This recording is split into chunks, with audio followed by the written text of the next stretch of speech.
After liberalization which took place in 1991, आपको पता है इंडिया में ऐसा कौन सा सेक्टर था जो इंडियन जीडीपी से भी ज्यादा तेज ग्रो हो रहा था?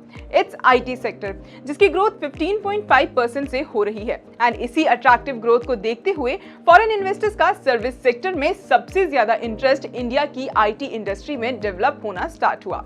And today we can say that foreign investors has almost won the bet which they made on Indian IT service sector. और यही रीजन है कि आने वाले 10 सालों में इंडिया का इंफॉर्मेशन टेक्नोलॉजी का मार्केट बहुत तेजी से बढ़ने वाला है।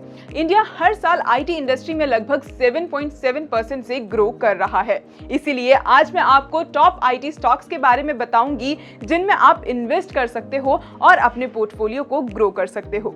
लेकिन आगे बढ़ने से पहले please do subscribe our YouTube channel and hit the bell icon to get the notification of more such informative videos. आज इंडिया टेक्नोलॉजी एडवांसमेंट के फील्ड में ओवरऑल वर्ल्ड में 3rd नंबर पे स्टैंड करता है। 2022 में इंडिया में टोटल 1300 स्टार्टअप ओपन हुए, जिसमें 23 startup has achieved the unicorn status, जिसकी वजह से आज इंडिया यूनिकॉर्न एडिशन में 2nd हाईएस्ट नंबर पे जा पहुंचा है। IT sector fell in 2022 due to low demand, but this is a phase that every company faces. IT ही इंडिया का ऐसा एक लौता सेक्टर है जो इंडिया की जीडीपी में 7.5% कंट्रीब्यूट करता है। अब बात करें मौके पे चौका मारने की, तो हमारी इंडिया की गवर्नमेंट कैसे पीछे रह सकती है। इस ग्रोथ को एनहांस करने के लिए इंडियन गवर्नमेंट ने काफी सारे इनिशिएटिव्स लिए, जिसमें software technology park and centre of entrepreneurship को लॉन्च किया गया है। एंड मैन्युफैक्चरिंग एंड एक्सपोर्ट को लेकर भी बहुत सारे इनिशिएटिव्स लिए गए हैं, क्योंकि इंडिया का आईटी सेक्टर का मेजर रेवेन्यू ऑफशोर से ही आता है।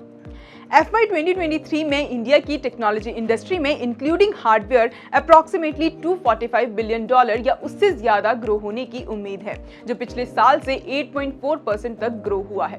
According to the report, it is expected that the revenue will grow at a CAGR of 13.97% between 2023-2028. The Indian IT industry has recently shifted towards the modern technologies like cloud computing, AI and the Internet of Things, और इस sector को promote करने के लिए government भी कई सारे initiatives ले रही है। गवर्नमेंट ने बहुत सारे प्रोग्राम्स लॉन्च किए हैं, जैसे कि digital India program to encourage the development of these technologies in the nation. Here are some companies that are worth considering in this sector. Tata consultancy services limited यानी TCS is the best stock in the IT sector.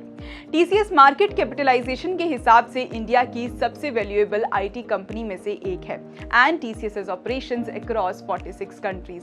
1968 में company को Tata computer system नाम से शुरू किया गया था।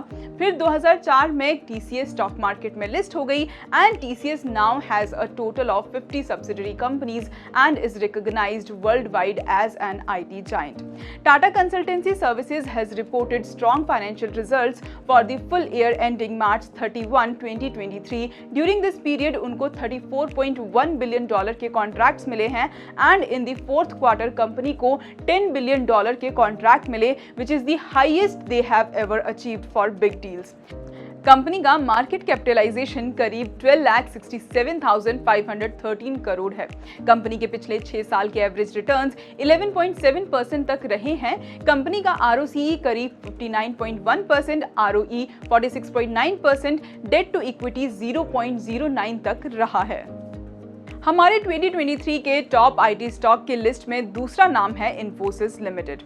This is another best IT stock in India. Headquartered in Bangalore, Infosys multinational corporation है जो अलग अलग सेक्टर्स की कंपनीज को IT service, outsourcing services and consulting provide करती है। इंडिया की दूसरी सबसे बड़ी कंपनी इन्फोसिस ने इस बार अपने फाइनेंशियल ईयर की मार्च 2024 तक की प्रेडिक्शन दी है।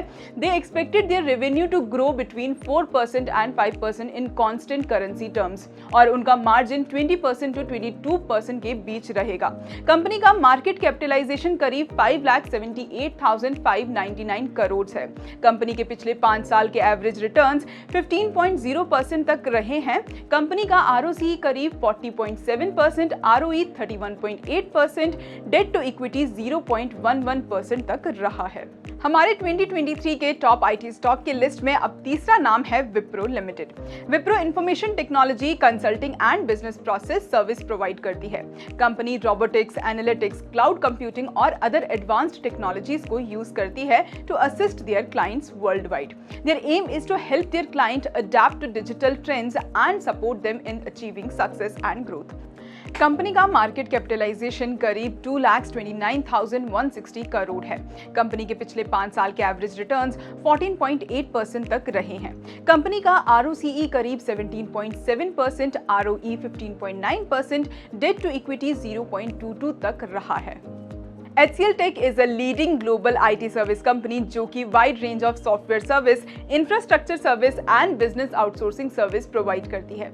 ये HCL एंटरप्राइजेस की सब्सिडरी है। कंपनी के पास 32 कंट्रीज में ऑफिसेज हैं, जिनमें UK, US, फ्रांस और जर्मनी शामिल है। कंपनी डिफरेंट सेक्टर्स में ऑपरेट करती है, जैसे कि defence, aerospace, banking, capital market, health care, mining, natural resources etcetera. Company का मार्केट कैपिटलाइजेशन करीब 3,10,389 करोड़ है। कंपनी के पिछले 5 साल के एवरेज रिटर्न्स 18.8% तक के रहे हैं। कंपनी का ROCE करीब 28.3%, ROE 23%, डेट टू इक्विटी 0.07 तक रहा है। Tech Mahindra is a part of Mahindra group जो कि network technology solutions and business process outsourcing service provide करती है। कंपनी का मार्केट कैपिटलाइजेशन करीब 1,19,704 करोड़ है। कंपनी के पिछले 5 साल के एवरेज रिटर्न्स 13.7% तक रहे हैं। कंपनी का ROCE करीब 22.5%, ROE 17.6%, डेट टू इक्विटी 0.10 तक रहा है। Overall government support, qualified workers और बढ़ती डिजिटल टेक्नोलॉजी की डिमांड आने वाले कुछ सालों में इंडियन IT सेक्टर को एक स्ट्रॉन्ग ग्रोथ दे सकती है। आई होप आपको ये वीडियो अच्छा लगा होगा और ऐसे ही और भी इंटरेस्टिंग वीडियोस के लिए subscribe to our YouTube channel.